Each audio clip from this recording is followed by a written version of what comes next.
Napakainam na ang Panginoon ay nasa ating kalagitnaan. The presence of the Lord is everything. The presence of the Lord gives power, comfort, love, healing, and very especially wisdom. Sa ating mong pag-aaral ng Ecclesiastes ay tayo ay nabibigyan ng napakalaking piyesta ng marami mga pagkaing pang-intellect, pang-espiritu, pang-emosyon, pang lahat-lahat. There's assorted nuggets of wisdom in the book of Ecclesiastes, and the studious reader will always benefit even if you kept on reading the same chapter over and over.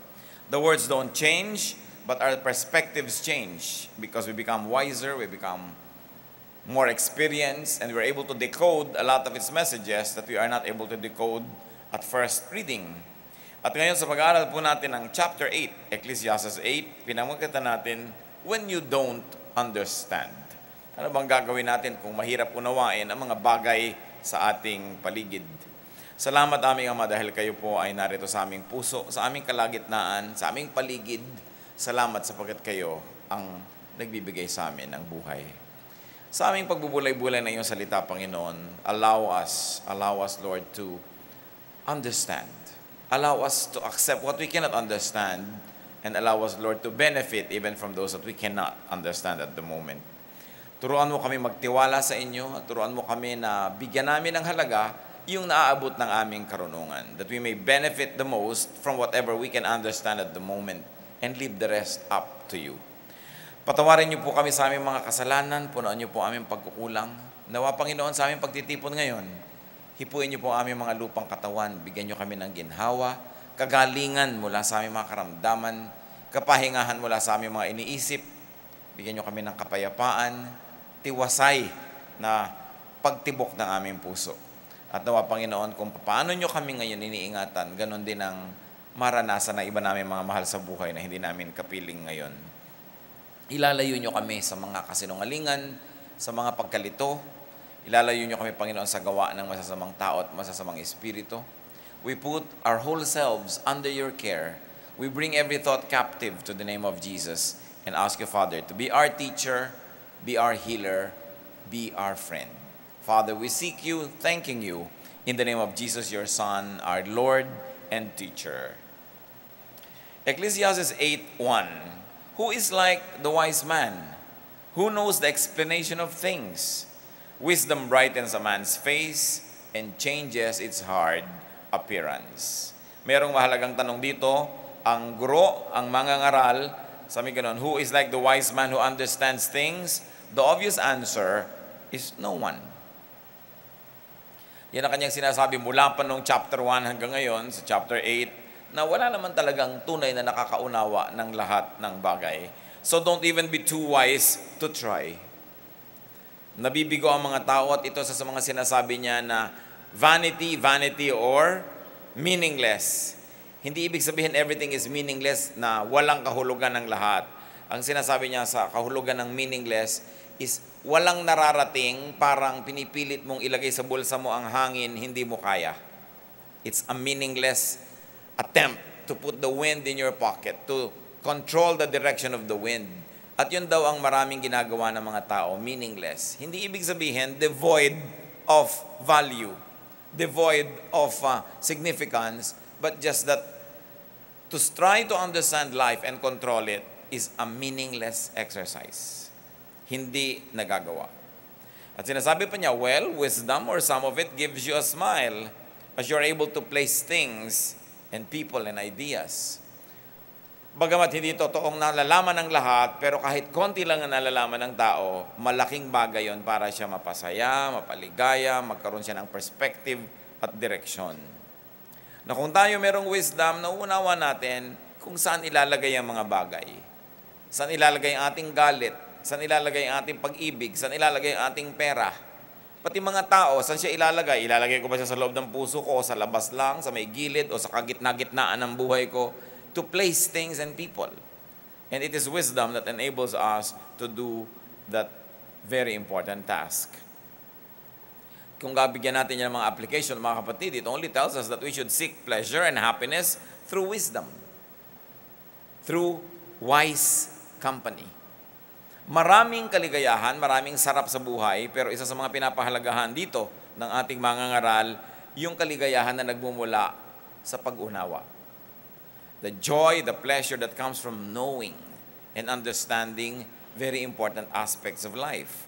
So the wise person can be more serene and cheerful. Baliwala daw kung ang dami mong alam tapos nababagabag ka naman, hindi ka nagiging payapa.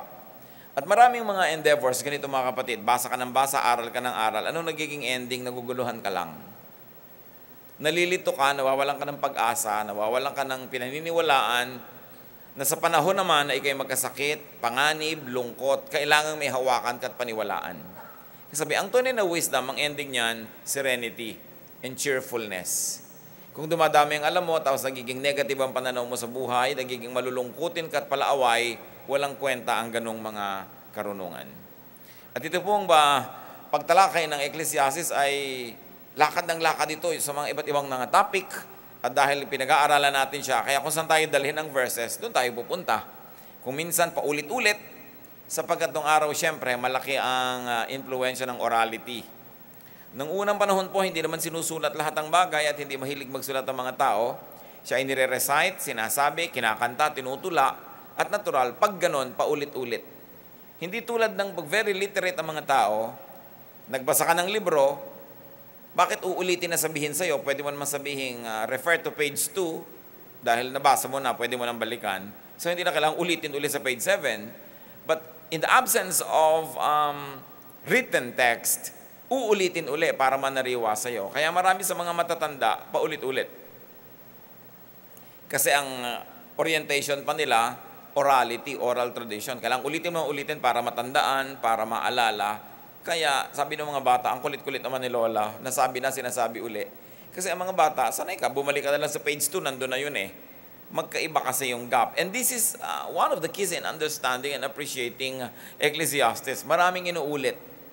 At huwag nating iisipin na pag inuulit, parang wala naman tayo napapala. Because repetition can make you see another angle and another aspect of the same truth.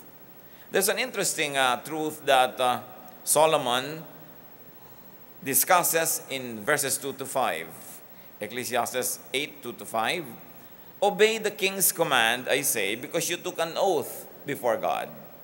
Do not be in a hurry to leave the king's presence. Do not stand up for a bad cause, for he will do whatever he pleases. Since a king's word is supreme, who can say to him, what are you doing? Whoever obeys his command will come to no harm, and the wise heart will know the proper time and procedure. Yung konteksto dito ni Solomon, hindi naman present sa lahat ng konteksto ng buhay natin ngayon. Halimbawa, wala ka naman kumisan sa employ ng king. So, hindi ito para sa'yo. O hindi naman ito yung kwento mo. Pero ang hahanapin mo ngayon, yung general truth. Sabi niya, don't quickly oppose the king or argue when he has already made up his mind. So the lesson here is do not needlessly oppose the king. And to apply it to our lives now, that king can be anyone who has power or stability or momentum, static and kinetic energy. Anybody that has power over you, that has influence over the affairs that can affect you, this can be your king now. So pag binasa natin yan, wala naman akong king, pero meron ka manager sa office, edi ng king mo. Wala naman akong monarch ngayon, pero nagtatrabaho ka sa isang setup, meron kang superior, siya yung king, o siya yung may kapangyarihan sa iyo at this very moment, kung ano man yung sitwasyon na yon. At ang sinasabi dito ng mga ngaral, don't go against momentum. Don't go against those who have power. Siguro hindi lahat mag-agree. Kaya nga nagkakaroon ng mga martir, nagkakaroon ng mga hero, because they go against a very powerful, halimbawa, state. They go against a very powerful person or a very powerful machinery. But look what happens, most of them die. Most of them become martyrs. That's why we glorify martyrs and make monuments to them to compensate for the death and the pain and the sorrows that they go through. But here, the wise teacher says, whenever you can, don't oppose the king. Pero kung gusto mong i-oppose, dapat mong tandaan that you have only one life to live. If you like to give that life for that purpose and for that cause, well, it's your decision. It's up to you. But you must know that you will probably have to give up so much of that life for opposing the powerful. Obey your king, sinasabi ng ating binasa, so you will stay out of trouble. Well, some people disobey. Some people oppose their king because, una, they are idealists. Yan nga yung mga nagiging mga bayani, no? Naniniwala sila sa matatayog na mga hangarin, mga kabayanihan. Or maybe they oppose their king because they think they can. Tapos hindi naman pala. Maybe they oppose the king because they are envious.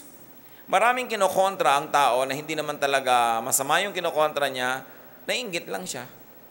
Kaya gusto niyang gamitan ng lakas para manggain, para masaktan, para madamage.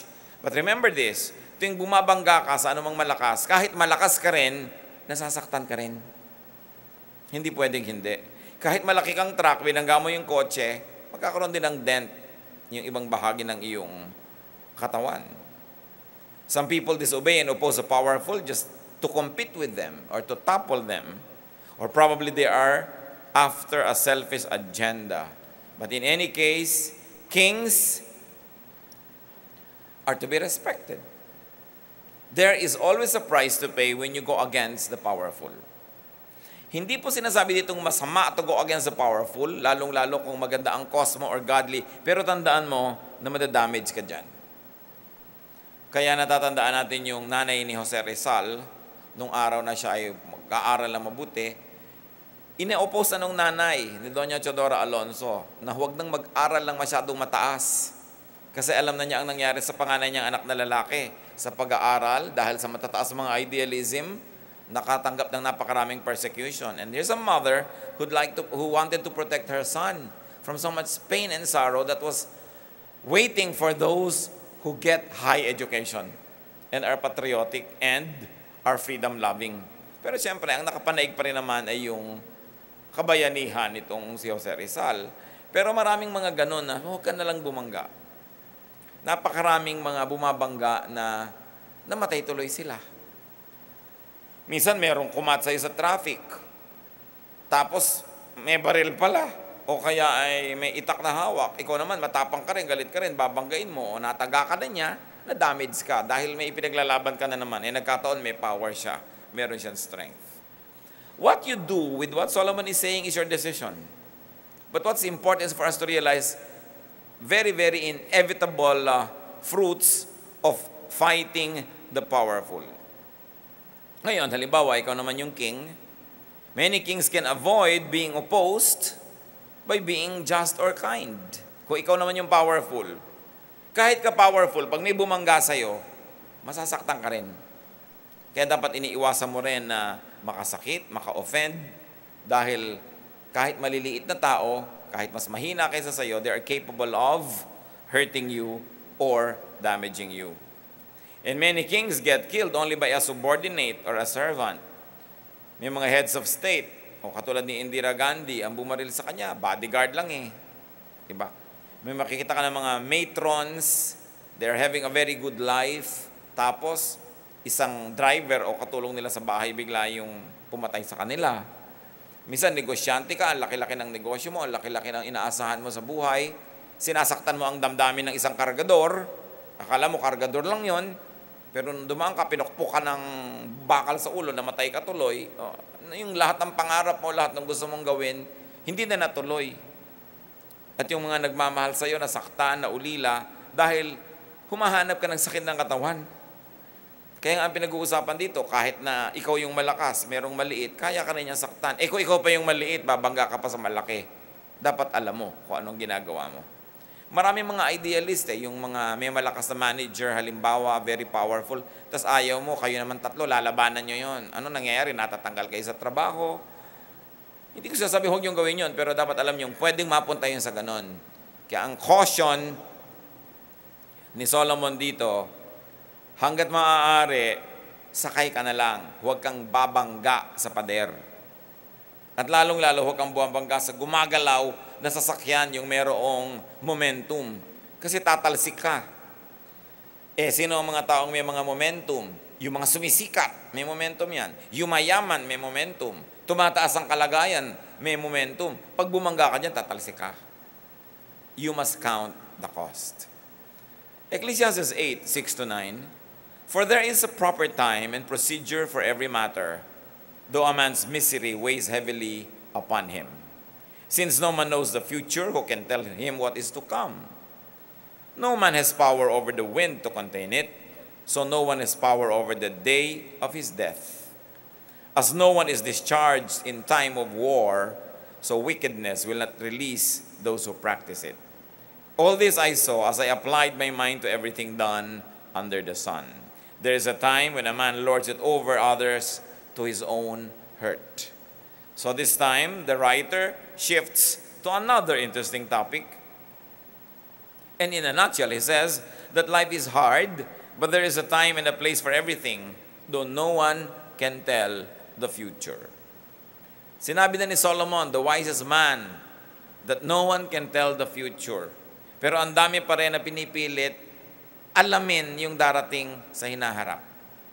Sinabi na niya, no one can tell the future. Sinabi na ni Jesus, no one knows what will happen in the future, not even the Son, only the Father in heaven.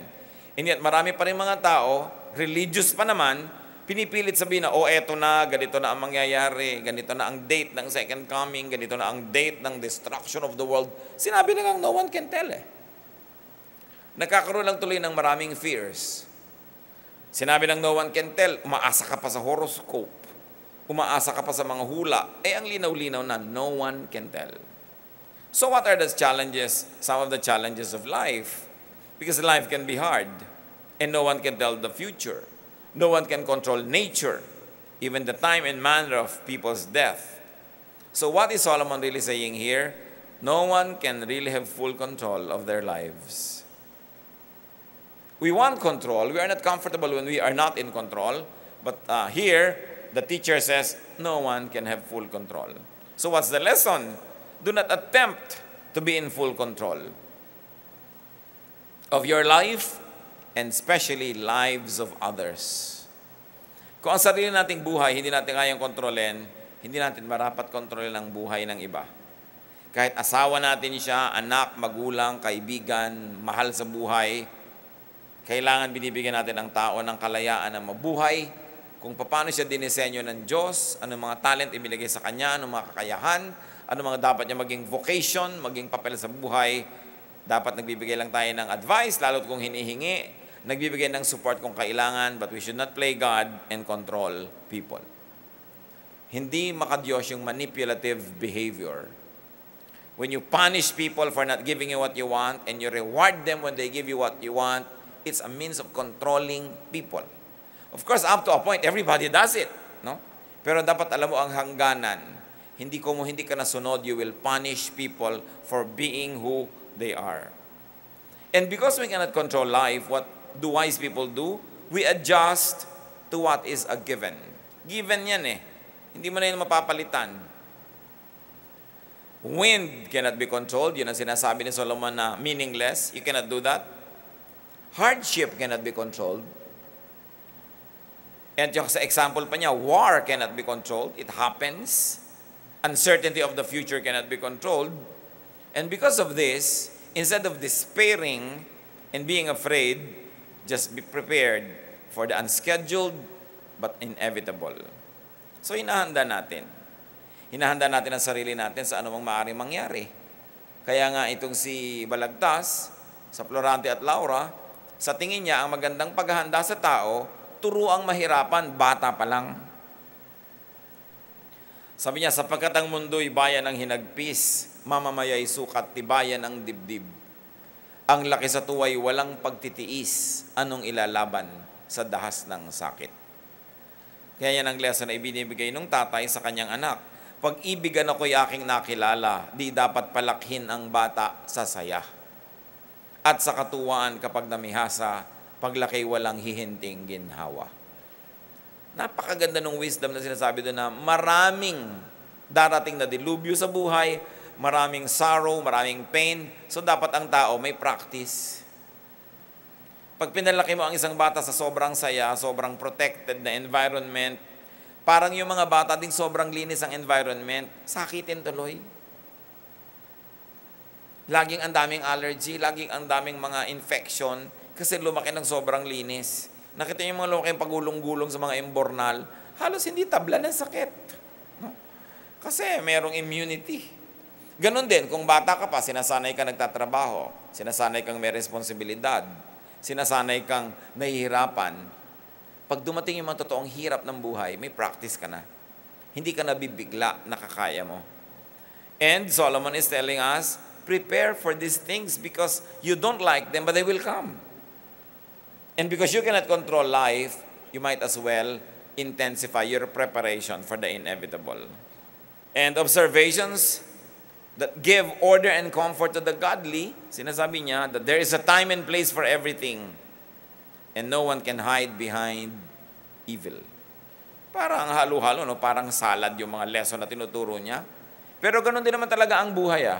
Ang tunay na buhay, halo-halo, parang salad. Wala naman talagang kaayusan.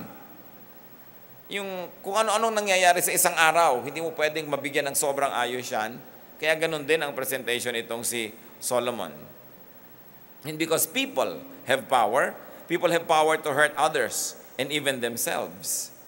In, of course, the context of controlling. Kuminsan sa pag-control natin sa tao, nade-destroy na natin siya.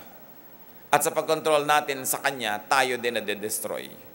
Wala na tayo kuminsan ginawa kundi magbantay Nasubukan niyo na ba na meron kayong gustong bantayan, kontrolin siya, malaman lahat ang ginagawa niya sa buhay? Ang nangyayari, wala na kayong sarili niyong buhay dahil lagi kayong nakabantay sa kanya.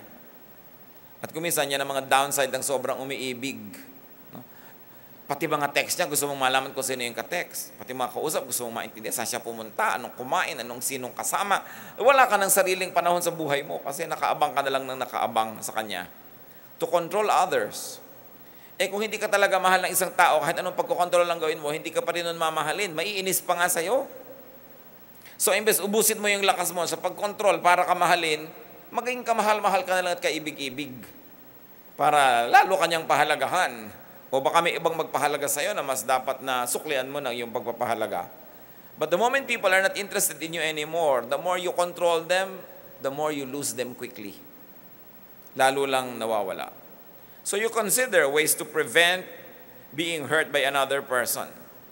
Kasi kung nasasaktan tayo ng mga tao, meron silang lakas over us, how can you protect yourself? One is to be strong. Be as independent as possible. Be fortified and resilient. In other words, may darating na mga blows. Talagang may mga buntal at mga suntok na darating sa'yo. Isang paraan para hindi ka sobrang masaktan, be strong. Be stronger than the blows. Meron pa, be transcendent. Be beyond pain. At may mga nagsasabi that to be beyond pain, you must need very little, desire very little. Kasi pag sobrang marami kang needs, mas madali kang masaktan. Pag sobra ka naghahangad, mas madali kang masaktan. That's why a certain form of transcendence and disconnection will protect you from pain. Pag sobra kang laging connected, lagi kang umaasa, lagi kang nakasandal, masasaktan at masasaktan ka. Meron pang isang paraan to protect ourselves from pain brought about by other people is to understand and therefore accept human nature. Madalas na nagbibigay sa atin ng lungkot o nasasaktan tayo, nakatotohanan tungkol sa tao, na ang mga tao makasarili. Ang mga tao maramot. People are selfish. Ang mga tao nandyan lang kung sila may pakinabang. Ang mga tao interesado lang kung meron silang ganansya. Bihirang-bihira yung nandyan na walang napapakinabang, dapat lagi siyang may nakukuha. So kung atatanggapin natin na gano'n ang human nature, hindi ka na masyadong masasaktan pag nangyari na yon kahit sa mga sarili mong mahal sa buhay. Kahit sa sarili mong kapatid o magulang, asawa o anak, nakikita mo yung selfishness. At pagka yan, maaga mong tinanggap sa buhay, mababawasan yung mga sakit at pait na mararamdaman mo kung nakikita mong, oo nga, nangyayari, people are selfish. Kaya kung gusto mong lagi kang hinahanap, lagi kang kasama, lagi kang in, you must be useful. Siyempre, kung lagi kang pabigat, ayaw kang kasama ng tao. Ang gusto niya yung nakakagaan, nakakapagpasaya sa kanya. Kung lagi ikaw nangungutang, iiwasan ka na. Pero kung ikaw yung nagbibigay, lagi kang pupuntahan. Because people are selfish. Pag wala silang mapapala sa'yo, bihira yung interesado sa'yo. Pag tinanggap mo yun, mga kapatid, anong gagawin natin? So you want to be invited to all parties. Halimbawa, mahilig ka talaga, tanggapin mo na kung ikaw ay may dala-dala ding ulam doon, may imbita ka lagi. O kaya mahilig ka rin magpakain, iniimbita mo sila, may imbita ka, pero pag hindi ka rin magbigay, kuha ka lang ng kuha, biglang mawawala ka sa listahan ng mga taong iniimbita. Ibig sabihin, naintindihan mo yung human nature. Na gusto mo pala lagi kang isinasama sa lakaran, dapat mabilis ka rin sa bunutan. Hindi pagkabayaran na, nasa toilet ka. Ang bagal-bagal, yung may mga bayaranan, parang may dikit yung wallet mo, hindi mo makuha-kuha na, may nauna na tuloy. Mga 3 beses lang mangyari yun, sa ika-4, puwera ka na. When you understand that people like you because you are useful, then be useful and you will be liked. And don't have any illusion that they like you simply because you are adorable. You are liked because you feel a need. Kaya yung mga matatalinong tao, marami silang ginagawa, marami silang talent, marami silang kontribusyon para lagi silang kasali. Hindi ka naman isasali kung walang pakinabang sa'yo. Nanay lang ang gumagawa nun, yung hindi ka na pinapakinabangan, kasali ka palagi. Mga nanay yun. At may mga nanay pa nga hindi rin ganun. Diba? Kaya nakikita natin yung purest love galing sa magulang, sa tatay, sa nanay. Kahit wala nang napapala sa'yo, mahal ka pa rin. Pero yung iba, kahit asawa, subukan mo na pabayaan ng 3 taon. Hindi ka na rin yan gusto. Kaya gusto mong lagi kang be useful. May papel ka lagi. Yung magaan ang katawan mo. Wala kang ang pera, wala kang magastos, pagkagastusan, pero ang sipag-sipag mo. Pinipedicure mo lahat yung kasama mo pagka meron kayong mga outing. Lagi kang kasama, makikita mo yon. Kasi natutuwa sila sa'yo. Understand human nature. And one of the things you must understand, let me be emphatic, is that humans are selfish. They like you because you please them. So, be pleasant, so you will be liked. And of course, isa pang paraan ng pag-adjust natin sa mga problema ng interpersonal relationship, para hindi ka masaktan lagi, be willing to be hurt. Till you become numb, then hindi mo na masyadong nararamdaman yan. Kalyo man, tumutubo sa mga bahagi ng ating paa o kamay na laging nagagasgas para huwag na siyang makaramdam pa ng sakit. Pero ang pinakamabisang paraan para hindi ka masaktan ng tao, forgive. Because when you forgive, you are set free. It is only forgiveness that sets you free and the other person as well. Gusto niyong makalaya, magpatawad kayo. It's the only way. Then, nasaktan ka na noon, pinatawad mo na, hindi na masakit. Pinatawad mo na kasi. Habang masakit pa, hindi mo pa pinapatawad. At kadalasan, hindi natin napapatawad kasi hindi natin inuunawa yung human nature. No? Hindi natin inuunawa na people are wired to preserve their lives. That's why they will like people who help them preserve and enhance that life. And they will avoid people that minimize, trivialize, or endanger that life that they cherish. So we know where to position yourself. Ecclesiastes 8:10-15. Then too I saw the wicked buried, those who used to come and go from the holy place and receive praise in the city where they did this. This too is meaningless. When the sentence for a crime is not quickly carried out, the hearts of the people are filled with schemes to do wrong. Totoo nga naman. Pag walang katarungan, mas maraming tao nag-iisip na gumawa ng mali. Pag hindi napaparusahan ang paggawa ng mali, yung mga hindi gumagawa dati ng mali, gagawa na rin. Total, hindi napaparusahan ang paggawa ng mali. Although a wicked man commits 100 crimes and still lives a long time, I know that it will go better with God-fearing men who are reverent before God. Pinupuna dito ng mga ngaral ang isang katotohanan noon hanggang ngayon. Maraming masasamang tao parang nag-e-enjoy sa buhay. Parang hindi napaparusahan at hindi humaharap sa katarungan. At sinabi dito ng mga ngaral, I know that it will go better with God-fearing men. Na yung mga may takot sa Diyos, gumagawa ng tama, kahit nakakakita ka na parang umuunlad, sumasaya, yumayaman yung gumagawa ng mali, huwag kang mainggit kahit kailan. It will go better with God-fearing men.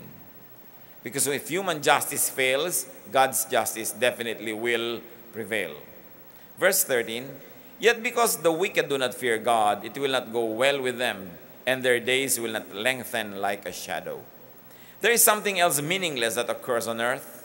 Righteous men who get what the wicked deserve, and wicked men who get what the righteous deserve. This too, I say, is meaningless. Isa na naman na parang malungkot na observation. Sabi, maraming mga mabubuting tao, ang inaani nila sa buhay, dapat yung inaani ng masama. At maraming masama, ang na-enjoy nila sa buhay, dapat ina-enjoy nung mabuti. Sabi niya, it is a fact of life. Hindi sinasabi ni Solomon na yun ang dapat at tama, pero inoobserbahan niya, sa tama at sa hindi tama, yun ang madalas nangyayari. So ano ngayon ang gagawin mo? Verse 15, sabi niya, so, I commend the enjoyment of life. Because nothing is better for a man under the sun than to eat and drink and be glad. Then joy will accompany him in his work all the days of the life God has given him under the sun. So dahil hindi mo makokontrol ang buhay, hindi lahat ng ginagawa mo parang nabibiyayaan ka pag tama yung ginagawa mo. Hindi lahat ng masama mong ginagawa parang napaparusahan agad. Hindi naman laging parang umiira lang katarungan. So anong gagawin mo ngayon sa buhay mo? When you are facing this kind of inconsistencies and problems in life, sabi niya, etong gawin mo. Enjoyin mo ang buhay mo. Whenever you can, whenever and wherever. Sabi, kung sakasakali mang dumating sa'yo, yung ganyang parang imbalance and injustice, meron ka malang maalala na mga panahon na nag-enjoy ka naman. Pinapalakas to ng iyong loob, pinapalakas to ng iyong buong pagkatao. Parang marami kang savings. Pagka wala kang kita, may mawi-withdraw ka. Kaya sabi niya, kung kaya mong pasayahin ang buhay mo, pasayahin mo ng pasayahin. Para pag dumating sa'yo, yung mga moment na hindi masaya, mga parang hindi maganda na hindi mo maiwasan, may natitira sa iyong lakas na galing sa kasiyahan, and it will see you through very difficult days. That is where Solomon is different from many prophets and many teachers. Because Solomon emphasizes the practical need for people to enjoy whenever they can. Because there are many things that are beyond our control, like justice that not always immediately prevail. Pero kahit may injustice na nangyayari sa buhay mo, halimbawa, inaapi ka, naagawan ka ng mana, pagkalaki-laking lupa na agaw ng kapatid mo, dapat sa'yo, the injustice. O mag-enjoy ka na isang basong halo-halo. At least na-enjoy mo yon kahit may injustice. Merong nangyayari sa iyong mga hirap sa buhay, pero ngayon, ang sarap ng tulog mo, itulog mo. Ibig sabihin, may mga maliliit na bahagi ng buhay na kahit anong nangyayari, kahit sino ang presidente, kahit na republika ka ba o kingdom, may ma-enjoy ka na pang sarili na maliit na kaya mong kontrolin. Yun ang enjoyin mo. Halimbawa, ang hirap-hirap ng trabaho sa inyong opisina, o ngayon, lunch break, sarapan mong kinakain mo, sarapan mong kain mo, kasi may chance ka eh. Kesa sa habang kumakain ka, iniisip mo pa rin yung boss mo, iniisip mo pa rin yung problema ng kumpanya, hindi mo na yun na-enjoy. Pagbalik mo sa trabaho mo, hindi ka pa rin nag-enjoy. What Solomon is saying is this: marami talagang hirap sa buhay, maraming gulo, maraming lungkot. Tuwing makakasingit ka ng konting ligaya, paligayahin mo sarili mo. Kahit maliliit lang yan. Sasabi niya, maliliit na example ang binigay niya di ba? To eat, to drink, to be glad.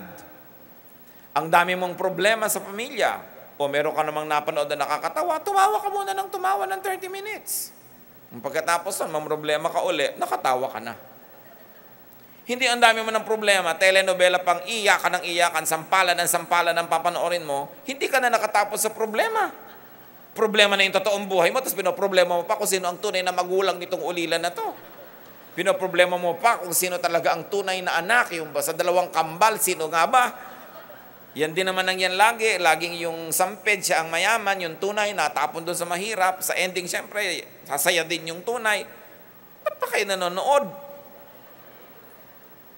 Tapos bukas, sabik ka na, gusto mo nang manood ulit. Bukas, ang ending din naman nung ganun eh.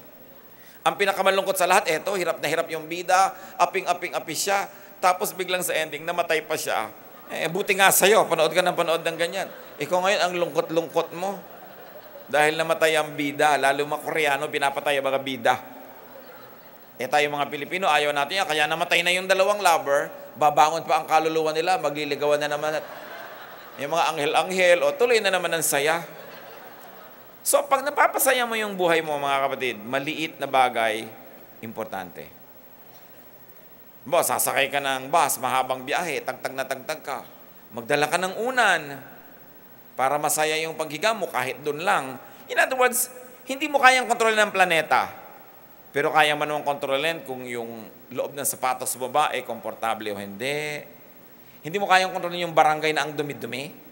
Kahit gustuhin mo at lagi ka nagagalit, marumi pa rin ang ending. Pero malilinis mo naman yung kwarto mo, yung loob ng bahay mo. In other words, tinuturo ni Solomon, yung maliliit na bagay, huwag mong kalimutan. Lalo pa kung yung malalaki ay mahirap at hindi maganda. Kahit na kuminsan, halimbawa, asawa mo, kasama mo sa bahay, mahirap makasundo. Pero may mga moments na maganda rin yung mood nila, samantalahin mo na yun. Kasi baka bukas, hindi na naman. At least, lumigaya ka kahit sandali. At ang kamangha-mangha sa tao, di ba kahit nga konting pagtingin lamang, basta minamahal mo yung tao, tapunan ka lang ng konting pagtingin, buhay na ang pag-ibig mo. Okay ka na uli kahit na maglaba ka na naman na maglaba dyan. Ganon din tayo sa ligaya. Konting ligaya lang, we survive. So ang kawawang tao, yung hindi niya pinapansin yung maliliit kasi puro malalaki lang ang inaantay niya. Kahit sa negosyo, yung ang gusto mo lang yung tipak agad, yung malaki agad, pinapalampas mo yung maliliit na chances, kadalasan walang nangyayari sa buhay mo eh. Pero yung mga pinapahalagahan yung maliliit na chances, doon pala bumubukas yung pinto ng maraming mga ibang blessing. And because of that, in spite of the very despairing reality that there's not always justice prevailing immediately, that there are many things beyond your control, you will still be comforted when you are wise. You say, I'll be wise. This is a time to be happy. I'll make the most of it. Napaka-importante yung mga itinuturo ni Solomon. So, the teacher resolved the difficulties of life and the matter by recognizing his lack of wisdom to make sense of it. Sabi niya, alam nyo, kahit akong pinakamarunong na tao dito, hindi ko rin talaga naiintindihan ang buhay. The teacher resolved the matter by thinking that the best way to live, in spite of and because of such mysteries, is to simply get as much out of life as possible. And to enjoy within what circumstances allow. To enjoy to the max. Pag pwede, magsasaya ka dapat. Kaya nga yung mga iba, pag ang saya-saya, sabi nila, ang saya natin, baka bukas may problema tayo. Di ba? May mga ganong fear. Kasi alam nila na talaga naglalaro yung dark and light, happiness and loneliness. Ganon din naman, pagka very lonely ka, very sad, alam mong may kasunod din itong happiness. Kasi hindi naman pwedeng magtagal ang lahat ng bagay. Lahat umiikot, gumugulong. Sasabihin mo lang pag mahirap ang panahon, this too will pass. Lilipas din ito. Ngayon, kung masaya ang panahon, dapat mo rin isipang lilipas din ito. Kaya dapat samantalahin ko na. Kasi lilipas din. Ang panahon, pag pinapansin nyo mga kapatid, lalo mahahalagang event, ang tagal-tagal mong ine-expect, ang tagal-tagal mong inaasam, ang tagal-tagal mong pinaghahandaan, pero sandali lang, tapos na. Halimbawa, nagpaplano kayo ng 50th wedding anniversary ng magulang nyo. Mga buwan kayo naghahanda, no? Pero isang araw lang yung anniversary na yon, tapos na. Magpaplano ka ng party, magpaplano ka ng malaking event, ang tagal, tapos sandali. So dapat, mga kapatid, habang umaandar yung sandali na yon, don't miss enjoying it. Okay, wedding anniversary ng nanay mo at tatay mo, pero sobra kang busy nung araw na yon, hindi mo na-enjoy. Kinabukasan, past tense na yun eh. Ang bilis ng panahon. Ang haba-haba mong titingnan yung nakaraan na. Pero yung nangyayari ngayon, na ngayon mo lang pwedeng ma-enjoy, ang bilis lumampas. So dapat nakaabang ka, alert ka to get the most out of it. Katulad lang yung nagbabiyahe. Halimbawa, magbibiyahe ka, patungo ka sa isang lugar. Ang ganda-ganda ng view, kung maaari, huwag mong tulugan. Kasi mamaya, lampas na yun eh. Tapos na, it will never come back.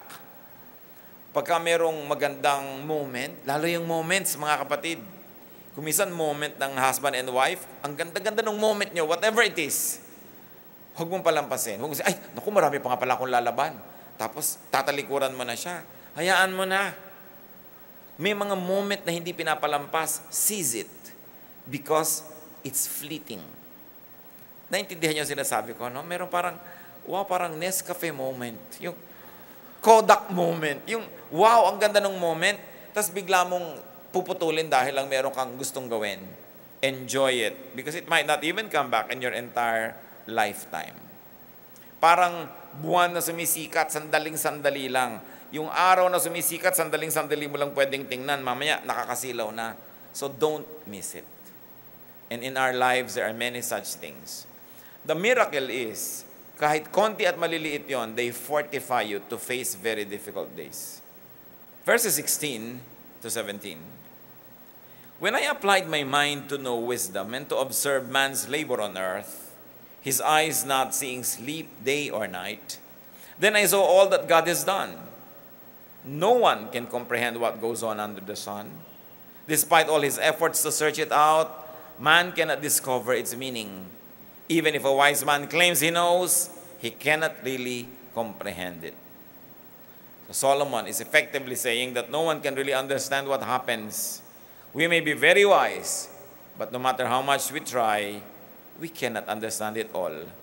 So the teacher's observation, no one can really understand life. When you cannot understand a big picture because it's so big, enjoy the small close-ups. At ganun din yung buhay. Kung hindi mo mawawaan yung buong kahulugan ng malaking issue ng buhay, enjoy simple moments. Enjoy simple things. The tiny bits and tiny parts of life that are comprehensible. In other words, you may not understand eternity, but you can enjoy here and now. And this is why I love the book of Ecclesiastes. It tells us to have an eternity mindset, to prepare ourselves for eternal life, but not to miss life here and now. At kung minsan yan ay kinakalungkot ko sa maraming religious people, wala nang inisip kundi end of the world. Wala nang pinaghandaan kundi yung eternity, tapos yung mga araw na ibinibigay sa kanyang regalo ng Diyos ngayon, lumalampas ng walang nangyayari. Lumalampas ng hindi niya nalalasap yung mga ligayang dapat lasapin, o kaya hindi niya nagagawa yung mga ibang dapat gawin dahil yung isip niya nandun na sa malayo. Be prepared to meet your God.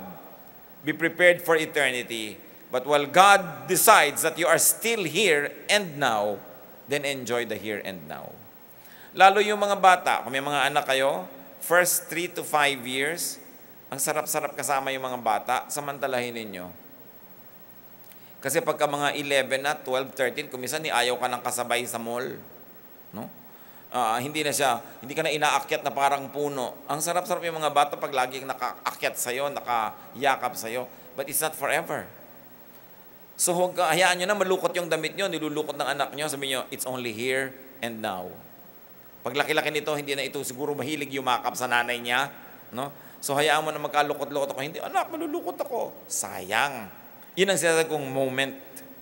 Sayang yung moment. Huwag tayo magpalampas. Mga regalo yan ng Diyos. Totoo, maraming hirap sa buhay. Maraming mga hinagpis. Pero kung bubuksan natin ating mata, like a wise person does, you will see that there are so many gems in daily life. At pag hindi natin nakikita yon, ibukas natin ang mata natin. Ang Diyos natin mabait. Ang Diyos natin, naghanda ng maraming regalo sa atin. Na kumbaga sinabi niya, sumunod ka sa akin sa landas na ito. Pero nag-iwan siya ng maraming mga kayamanan doon sa daan na yon, na kung titingin ka lang mabuti, mapupulot mo lahat. Pero kailangan tingnan mong mabuti. So instead of always despairing and complaining, thinking about what you don't have, celebrate what you have. Instead of complaining about what never happened, enjoy what is happening even though that is not your plan. Yan ang isa sa mga kahulugan ng matalino, nakaka-adjust. Naiiba, pero uma-adjust ka. At the end of the day, masaya ka pa rin. God wants you to be happy. Read Ecclesiastes from that point of view, that the wisdom of Solomon is used by God to bless not only him, but even us today. Ama namin, salamat sapagkat nakikinabang kami. Bagamat may mga historical details noon na hindi na yun ngayon totoo, pero yung katotohanan ng mga ideya doon, totoo pa rin. Turuan mo kami, Lord, na sa pagbabasa ng mga ganitong mga aralin, makita namin yung application sa buhay namin ngayon kahit matagal na itong mga sinulat. Because your truth is timeless and your truth always prevails. Sa aming pagbubulay-bulay ngayon, naming magkakapatid, Panginoon, turuan niyo po kami. Lalong-lalo, kasama kami ngayon, na marami palang ligaya na napapalampas kasi ibang ligaya naman ang hinahanap. Hindi tuloy nakikita yung ligayang ibinibigay niyo sa amin. Kung marami mga bagay kaming lagi na lamang inirereklamo, hindi tuloy namin napapasalamatan kayo sa dapat naming ipagpasalamat. Buksan niyo po ang mata namin kahit sa mga taong kuminsan nakakainis, nakakapagod kasama, makita rin namin kung anong blessing na ibinibigay mo sa amin through them. At maging sa mga difficult moments, makita namin, Lord, yung tiny pockets of rest, tiny pockets of happiness available to all of us. Open our eyes so we can see your wonders. Magbulay-bulay tayo sa mandali, mga kapatid, at lalong hingin natin sa Panginoon na maging sensitibo tayo sa magagandang bagay sa buhay at tanggapin natin ang mga hindi natin pwedeng mabago sapagkat yan ang sinabi ng pinakamarunong na taong nabuhay sa mundo. Lord, teach us so that we may make the most of life.